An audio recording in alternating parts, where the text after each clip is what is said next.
আসসালামু আলাইকুম সুপ্রিয় দর্শক মণ্ডলী, আজকে আপনাদেরকে একটি সায়া প্লাজো কাটিং করে দেখাবো। ঠিক আছে, তো আপনারা যদি আজকের এই প্লাজো কাটিংটি মনোযোগ সহকারে দেখেন তাহলে আপনারা নিজেদের জন্য অথবা কাস্টমারের জন্য এই প্লাজোর মাপ কাটিং যে আমি থিওরিটি আপনাদেরকে শেখাবো, সেই থিওরি শিখে আপনারা যে কোনো সাইজের যে কোনো মাপের আপনারা সায়া প্লাজোটি কাটিং করতে পারবেন, কোনো প্রবলেম হবে না। সায়া প্লাজোটি কাটিং করার জন্য আমি মূলত 2 গজ 4 গিরা কাপড় নিয়েছি।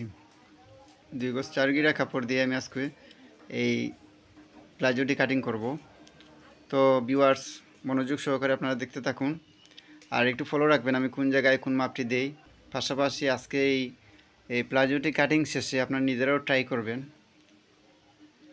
কারণ যে কোনো জিনিস যদি এই দেখার পাশাপাশি আপনারা ট্রাই করেন তাহলে এই অটোমেটিকলি আপনারা এই কাটিং এবং সেলাই আপনাদের আয়ত্তে চলে যাবে।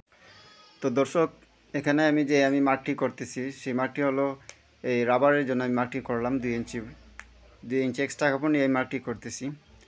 আর মেইন মার্ক থেকে আমি পায়জামার যে লম্বাটি হলো 36 ইঞ্চি লম্বা, এই 36 ইঞ্চি বরাবর আমি মার্কটি করলাম। তারপরে হাইয়ের জন্য আমি এখানে দিলাম 14 ইঞ্চিতে আরেকটি মার্ক।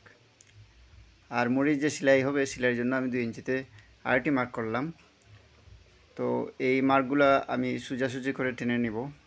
তারপরে আমি মুড়ির মাপ, তারপরে হাইয়ের মাপ, গেরের মাপ আমি স্টেপ বাই স্টেপ দিব, আর আপনারা দেখবেন কিভাবে আমি দেই আর কীভাবে আমি শেপ দেই। তো মুড়ি রাউন্ডে এই 22 ইঞ্চির অর্ধেক হলো 11 ইঞ্চি, 11 ইঞ্চিতে মার্ক করলাম। এখানে আমি লুজ রাখতেছি গের 14.5 ইঞ্চি আর এক্সট্রা 1 ইঞ্চি নিলাম সেলাইয়ের জন্য। তো মুড়ির আর গেরের যে আমি মাপটি দেওয়ার পরে আমি শেপ কাট দিয়ে মাপটিকে রাউন্ড করে রাউন্ড শেপে আমি মার্ক করে নিলাম।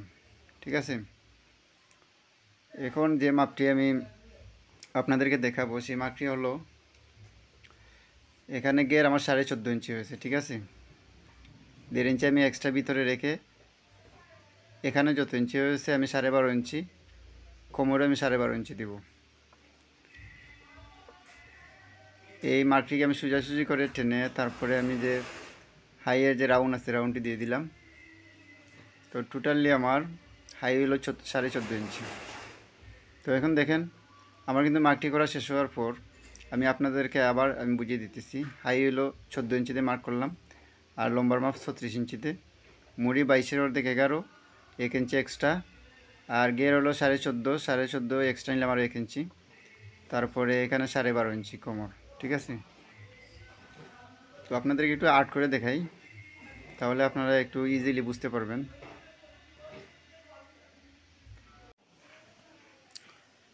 তো দর্শক, আপনাদের বোঝানোর স্বার্থে আমি যেগুলা মাপ আছে মাপগুলো আমি এই চক দিয়ে আমি লিখে আপনাদেরকে দেখানোর চেষ্টা করতেছি।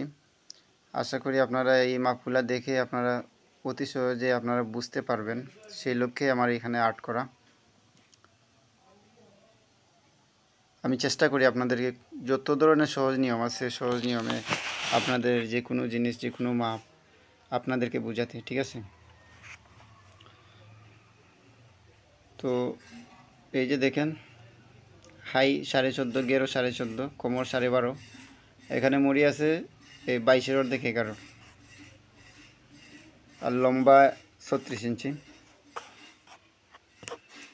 চেষ্টা করবেন আপনারা এইটা ভিডিওটি দেখার পরে আপনারা ট্রাই করতে। যদি কেউ বাসায় বসে দেখেন তাহলে নিজের জন্য একটি তৈরি করবেন এই নিয়মে। আশা করি খুব সুন্দর প্লাজো আপনারা কাটিং করতে পারবেন। এই ভিডিওটি দেখার পরে কোনো প্রবলেম হবে না।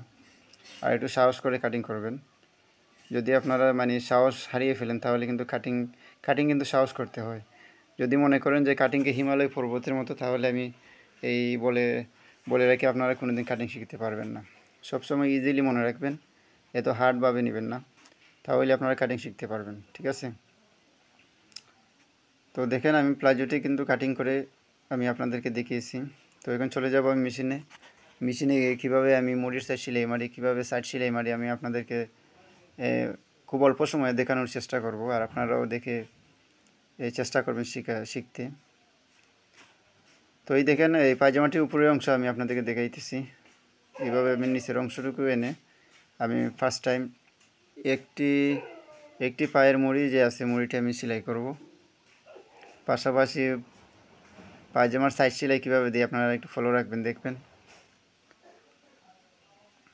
তো এখানে আমি ফার্স্ট টাইম আমি 1/2 ইঞ্চি কাপড় আমি এই বাঙ্গা দিতেছি, তারপরে আমি 1.5 ইঞ্চি এই মুড়ির বাঙ্গাটি দিয়ে দিলাম। পায়জামার এই প্লাজো পায়জামার নিচে যদি একটু বড় সেলাই থাকে তাহলে দেখতে খুব চমৎকার লাগে, ভালো লাগে। তারপরে আমি সাইড সেলাইটি 1 ইঞ্চি এই এক্সট্রা কাপড় যে নিয়েছিলাম 1 ইঞ্চি বরাবর আমি এই মার্কে আমি সাইড সেলাইটি দিয়ে দিব, ঠিক আছে। তো আমি চেষ্টা করেছি যে 2টি পা সেলাই না করে আপনাদেরকে 1টি পা সেলাই করে দেখাতে, যাতে শর্ট সময় আপনাদেরকে এই থিওরিটা দিতে পারি। তো এখন দেখেন আমি যে সেলাইটি মারবো, বাউ সাইড ভিতরে রাখবো, দুটি পার্টেরই বাউ সাইড আমি ভিতরে রাখলাম, ঠিক আছে।